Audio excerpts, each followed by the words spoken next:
ತೇವಾಂಶದ ಕೊರತೆಯಿಂದ ನನ್ನ ಒಡಲಲ್ಲಿರೋ ತೇಗ, ಮತ್ತಿ, ನಂದಿ, ಹೊನ್ನೆ ಮುಂತಾದ ಮರಗಳು ತಮ್ಮ ಎಲೆಗಳನ್ನ ಉದುರಿಸ್ತವೆ. ವರ್ಷಕ್ಕೆ 100 ಸೆಂಟಿಮೀಟರ್ಗಿಂತಲೂ ಕಡಿಮೆ ಮಳೆಯನ್ನು ನೋಡುವ ಒಣ ಎಲೆ ಉದುರುವ ಕಾಡುಗಳಾಗಿ ಕೂಡ ನಾನು ಕಾಣಿಸಿಕೊಳ್ತೀನಿ.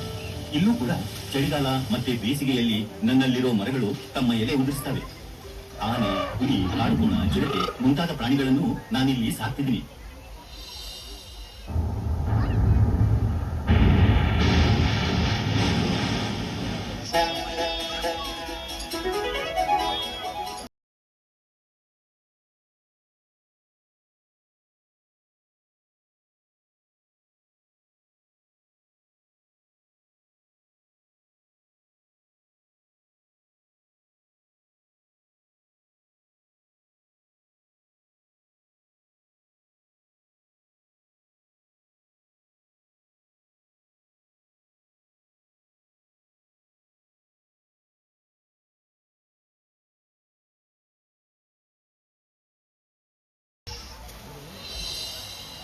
ಇವು ಜೌಗು ಕಾಡುಗಳು.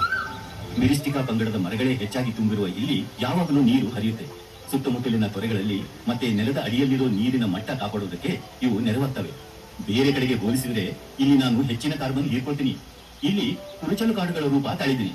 ನಾನಿಲ್ಲಿ ಬಹಳ ಕಡಿಮೆ ಮಳೆ ಪಡಿತೀನಿ. ಇಲ್ಲಿ ಮುಳ್ಳಿರೋ ಗಿಡ ಮರಗಳನ್ನ ಬಿಟ್ರೆ ಹುಲ್ಲು ಮಾತ್ರ ಬೆಳೆಯೋದು. ಇಲ್ಲಿ ನನ್ನ ಕಾಂಡ್ಲಾ ಅಂತ ಕರೀತಾರೆ.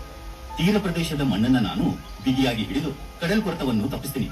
ನನ್ನ ದೊಡ್ಡ ಎಲೆಗಳು ಹೆಚ್ಚಿನ ಆಕ್ಸಿಜನ್ ಬಿಡುಗಡೆ ಮಾಡ್ತವೆ. ನಮ್ಮ ನಾಡಿನ ತುಂಬಾ ವಿಶೇಷವಾದ ವನ ಸಂಪತ್ತಿನಲ್ಲಿ ಶೋಲಾ ಕಾಡುಗಳ ರೂಪದಲ್ಲಿ ನನಗೆ ತುಂಬಾ ಮಹತ್ವ ಇದೆ. ಬೆಟ್ಟದ ಮೇಲೆಲ್ಲ ಹುಲ್ಲು ತುಂಬಿರುತ್ತೆ. ಇಳಿಜಾರಿನ ಕಣಿವೆಯಲ್ಲಿ ಮಾತ್ರ ಗುಂಪಾಗಿ ನಾನು ಬೆಳೆದಿರ್ತೀನಿ. ಹೀಗೆ ಬೆಳೆದ ಕಾಡುಗಳ ಗುಂಪಿಗೆ ಶೋಲಾ ಕಾಡುಗಳು ಅಂತಾರೆ.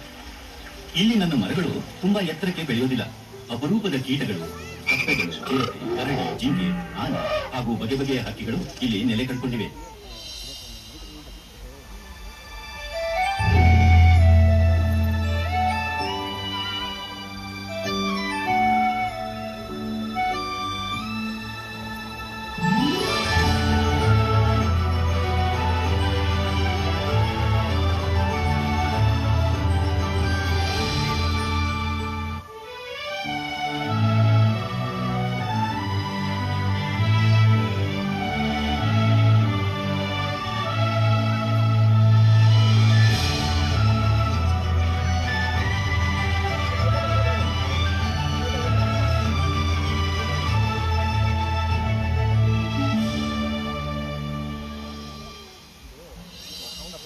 ಎಷ್ಟೋ ನದಿಗಳು, ಉಪನದಿಗಳು ಹುಟ್ಟೋದು ಈ ಶೋಲಾ ಕಾಡುಗಳಲ್ಲೇ.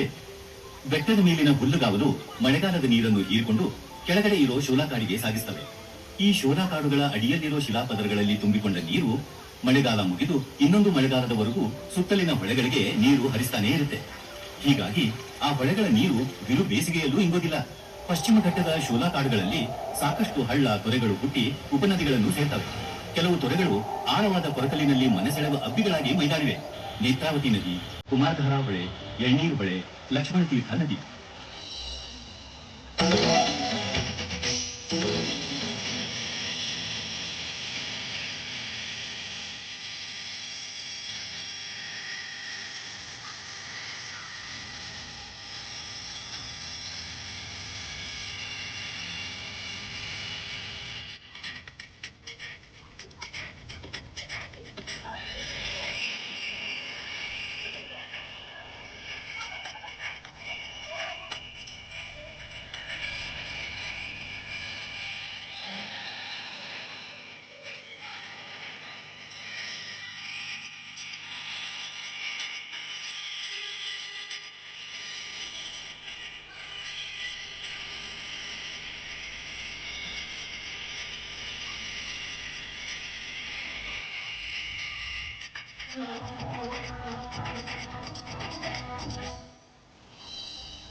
ವರ್ಷದಿಂದ ವರ್ಷಕ್ಕೆ ಪಶ್ಚಿಮ ಘಟ್ಟದ ಮೇಲ್ಮೈ ಪದರ ಸಡಿಲಾಗುತ್ತಿದೆ. ಹುಲ್ಲುಗಾವಲು ದಟ್ಟಣೆ ಕಳೆದುಕೊಳ್ತಿದೆ. ಮಳೆಗಾಲದಲ್ಲಿ ತುಂಬಿ ಹರಿಯುವ ನದಿಗಳು ಮಳೆಗಾಲ ಮುಗಿತಿದ್ದ ಹಾಗೆ ಬತ್ತಿ ಹೋಗ್ತಿವೆ. ಶೋಲಾ ಕಾಡುಗಳ ನೀರು ಹಿಡಿದಿಟ್ಟುಕೊಳ್ಳುವ ಶಕ್ತಿ ಕೂಡ ಕಡಿಮೆ ಆಗ್ತಿದೆ. ಇದರಿಂದ ಜಲಸ್ಫೋಟವಾಗಿ ನೆಲಕುಸಿತ ಉಂಟಾಗ್ತಿದೆ. ಕೆಲವು ವರ್ಷಗಳ ಹಿಂದೆ ಮಳೆಗಾಲದಲ್ಲಿ ಕೊಡಗಿನಲ್ಲಿ ಬೆಟ್ಟಗಳೇ ಕುಸಿದು ಬಿದ್ದದ್ದು ಇನ್ನೂ ಕಣ್ಣಿಗೆ ಕಟ್ಟಿದಂತಿದೆ. ಬೆಟ್ಟದ ತಪ್ಪಲಿನ ಗದ್ದೆ, ತೋಟ, ಮನೆಗಳು ಮಣ್ಣಿಂದ ಮುಚ್ಚಿ ಹೋಗಿ ಜೀವಹಾನಿ, ಆಸ್ತಿ ಹಾನಿ ಆಗಿದ್ದನ್ನ ನೆನೆಸಿಕೊಂಡ್ರೆ ಈಗಲೂ ನನಗೆ ಕಣ್ಣೀರು ಬರುತ್ತೆ. ಪಶ್ಚಿಮ ಘಟ್ಟದಲ್ಲಿ ಬೇರೆ ಬೇರೆ ಕಾರಣಗಳಿಗೆ ಕಾಡುಗಳನ್ನು ಕಡಿತಾ ಇರೋದ್ರಿಂದಲೇ ಈ ಎಲ್ಲಾ ಅನಾಹುತಗಳು ಉಂಟಾಗ್ತಿವೆ ಅಂತ ಪರಿಸರ ವಿಜ್ಞಾನಿಗಳು ಅಧ್ಯಯನ ನಡೆಸಿದ್ದಾರೆ. ಪಶ್ಚಿಮ ಘಟ್ಟದಲ್ಲಿ ನಿರಂತರ ಕಾಡ್ಗಿಚ್ಚು ಕೂಡ ಭೂಕುಸಿತಕ್ಕೆ ಇನ್ನೊಂದು ಕಾರಣ. ಕಾಡ್ಗಿಚ್ಚಿನಿಂದ ಬೆಟ್ಟದ ಮೇಲಿನ ಹುಲ್ಲು ಬೇರು ಸಮೇತ ಸುಟ್ಟು ಹೋದ್ರೆ ಮತ್ತೆ ಚಿಗುರೋದಿಲ್ಲ.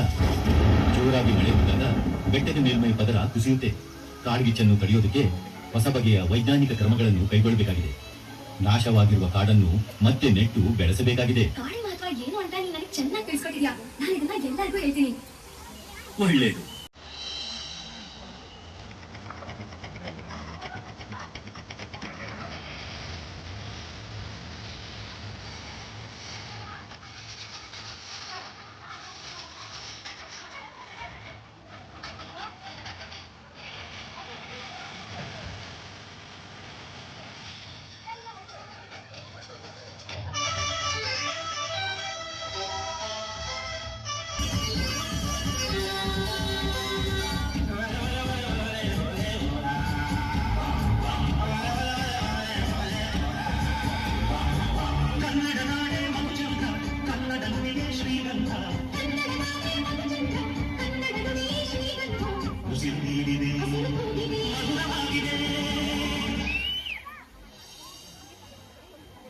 ಕಾಡು ಉಳಿದರೆ ಮಾತ್ರ ಮಾನವನ ಉಳಿವು.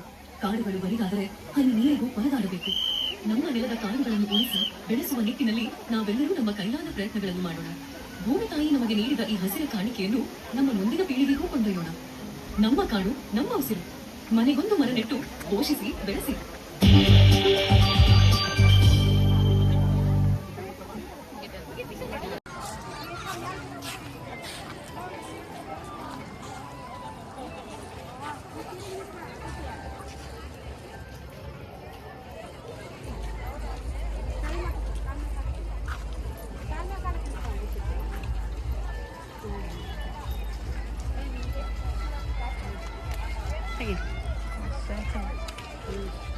ಈ ಕಡೆ ನೋಡು, ಹಿಂಗಿರ್ತಾನೆ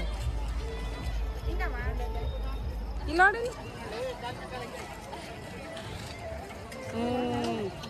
ಈ ಕಡೆ ನೋಡ್ಬೇಡ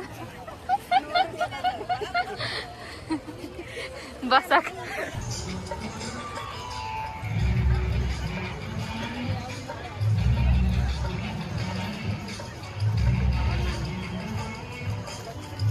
ಅಗಸ್ತ್ಯ